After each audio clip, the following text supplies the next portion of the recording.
अस्सलाम वालेकुम। फहमी सिद्दीकी इन्वेस्टर मैनिया से केसी 100 इंडेक्स के रिव्यू और डिस्कशन के साथ हाजिर खिदमत है।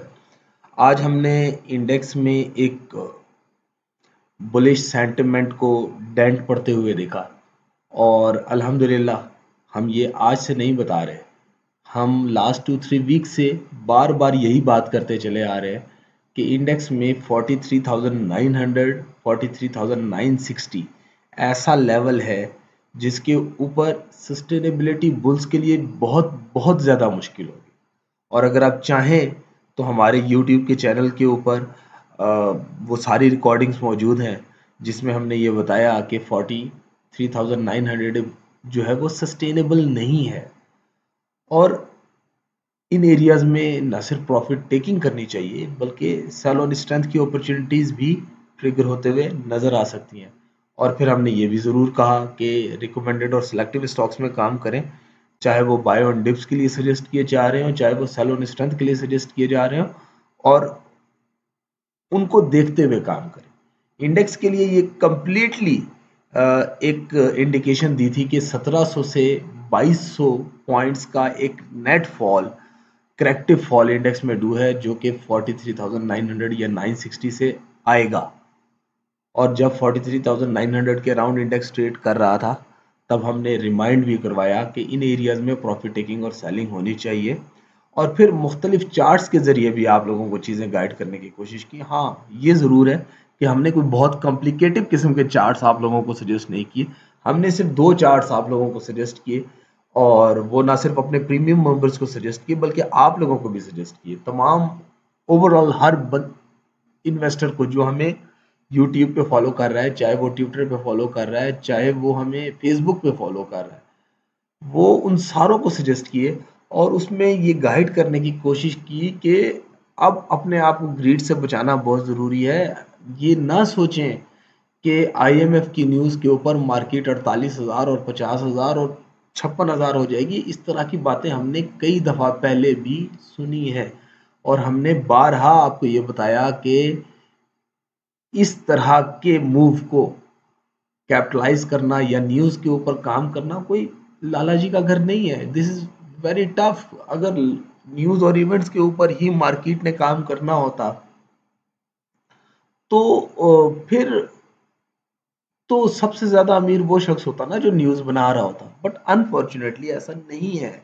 इस बात को मैं बार बार आप लोगों को कहता हूँ कि इंडिविजुअल स्टॉक्स के एनालिसिस, इंडेक्स के एनालिसिस, मार्केट की अपडेट्स और रिकमेंडेशंस के साथ काम कीजिए। इवेंट्स को, न्यूज़ को, रिजल्ट्स को देखना छोड़ दें। और जब भी आप रिजल्ट्स को, इवेंट्स को, न्यूज़ को देखकर काम करेंगे तो स्मार्ट मनी आपके साथ हमेशा खेलेगी। और आप कैसे बार बार एक ही चीज़ से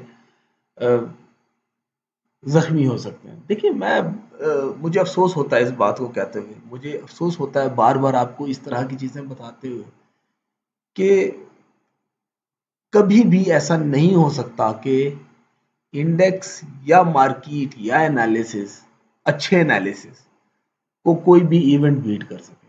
और इसके लिए मैं बेशुमार एग्जांपल्स दे सकता हूं, लेकिन टाइम की लिमिटेशंस को देखते हुए मैं कंसर्निंग पॉइंट की तरफ आता हूं जो कि इंडेक्स का डिस्कशन और रिव्यू है। आज के दिन हमने ये बताया था कि इंडेक्स में एक इनिशियल रिकवरी हम देख सकते हैं जो कि इंडेक्स को 42,800 तक लेकर जा सकती है। अगर 42,800 से ऊपर सस्टेनेबिलिटी आती है तो इंडेक्स के लिए जो अपसाइड का मूव बनेगा वो 43,100 टू 43,150 या 180 तक बनेगा, जहां पे इंडेक्स का हम आज टॉप एक्सपेक्ट कर रहे हैं। 43,052 का हमने हाई बनते हुए देखा। इंडेक्स ने गैप अप ओपनिंग दी, तकरीबन 482 पॉइंट्स के गैप के साथ इंडेक्स ओपन हुआ और इन एरियाज में हमने फिर रिजेक्शन देखी जहाँ पे डिस्ट्रीब्यूशन एट हाइज होते हुए नजर आई। कल के दिन भी हमने ये बताया था कि हमने जिस तरह के मूवमेंट्स को विटनेस किया है वो कोई बाय ऑन डिप्स नहीं बता रहा, वो change of hand eight strength बता रहा है। यानी कि वो लोग बाय करते हुए नजर आए जो ये समझ रहे थे कि आईएमएफ की बेस के ऊपर रिलीज बनेगी और उन्होंने एंड आवर्स में बाइंग की। जबकि स्मार्ट प्लेयर्स ने सेलिंग की। ये बात हमने कल भी बताई थी, कल का आप नोट देख लीजिए, कल की आप डिस्कशन उठा के सुन लीजिए, आपको ये चीज़ उसमें भी मिलेगी।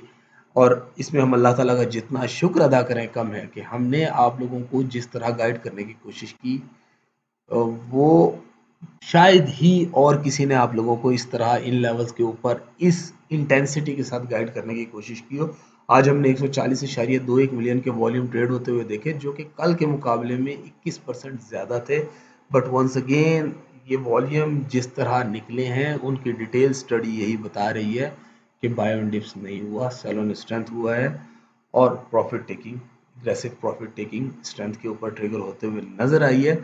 इंडेक्स के लिए आज के दिन की जो सपोर्ट बताई थी वो 42,290 से 42,020 के दरमियान बताई थी। अल्हम्दुलिल्लाह जो फॉल आया वो इन लेवल्स को टेस्ट करता हुआ भी दिखाई दिया, जो कि 42,106 का था। अब इंडेक्स की एडजस्टेड क्लोजिंग 42,195 पे हुई। 305 पॉइंट्स का नेट लॉस हमने इंडेक्स में डे ऑन डे बेसिस पे विटनेस किया। लेकिन अगर आप टॉप से लोज को देखें तो इंडेक्स ने तकरीबन 800 से ज़्यादा के पॉइंट्स लॉस किए, क्योंकि इंडेक्स ने 480-82 पॉइंट्स तो ऊपर खोले। उस खोलने से, उस अपसाइड्स के मूव से किसी को कोई बाइंग अपॉर्चुनिटी तो मिली नहीं और वहां पे एकदम से प्रॉफिट टेकिंग और सेलिंग आ गई। सो इंडेक्स ने कोई 309 पॉइंट्स असली लॉस नहीं किए, तकरीबन 800 से 900 पॉइंट्स इंडेक्स ने डे ऑन डे बेसिस पे लॉस किए। और दैट इज वेरी कंसर्निंग कि इंडेक्स वंस अगेन 42,700-800 को होल्ड नहीं कर सका और इवन 42,500 के भी नीचे क्लोज हुआ, जो कि इस बात को फर्दर एक्नॉलेज कर रहा है कि इंडेक्स में प्रेशर इंटैक्ट रह सकता है, जो कि इंडेक्स को इनिशियली 41,920 फॉलोड बाय 41,720 टू 41,690 तक लेकर जाने की सलाहियत रखता है, जहां पे हम कल के सेशन का बॉटम रिस्क देख रहे हैं। अगर 41,690 से नीचे इंडेक्स की क्लोजिंग हो जाती है तो वो फर्दर एक एग्रेसिव बेरिश मूव को इंटैक्ट करता हुआ दिखाई देगी, जबकि अपसाइड के ऊपर 42,450 42,550 इनिशियल रेजिस्टेंस बनती हुई नजर आ रही है, फॉलोड बाय 42,840, जहां पे हम कल के सेशन का टॉप एक्सपेक्ट कर रहे हैं। इंडेक्स के बुल्स के लिए बहुत ज़रूरी है कि वो किसी तरीके से 43,800 से ऊपर सस्टेन करें और वीक ऑन वीक बेसिस पे कर लें तो that would be a good, but unfortunately ऐसा लग नहीं रहा। इंडेक्स का स्टांस वेट एंड सी होना चाहिए। कल के दिन ओवरऑल ट्रेडिंग के लिए भी वेट एंड सी की स्ट्रेटेजी को अडॉप्ट करना चाहिए।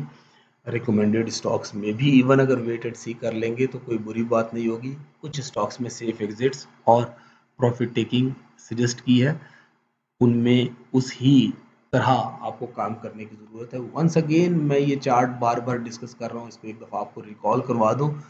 हमने ये चार्ट उस टाइम शेयर किया था जब इंडेक्स 42,900 को 43,900 को टारगेट कर रहा था और इसके ऊपर बहुत सारी इंडिकेशंस देने की कोशिश की थी और डिटेल में डिस्कस भी किया था।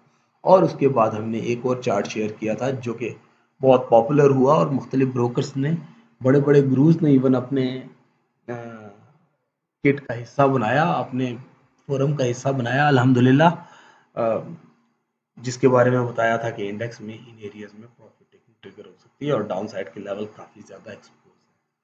सो अगर इंडेक्स से हट जाएं और थोड़ा सा डेली सेटलमेंट रेशो को देख लें तो आज के दिन डेली सेटलमेंट रेशो में भी कोई बहुत प्रॉमिसिंग मूव नहीं आया। वॉल्यूम लीडर बहुत सारे ऐसे हैं जिनकी सेटलमेंट रेशो काफ़ी कम है, जो कि इस बात को एक्नॉलेज कर रही है कि आज के दिन प्रॉफिट टेकिंग ट्रिगर हुई है।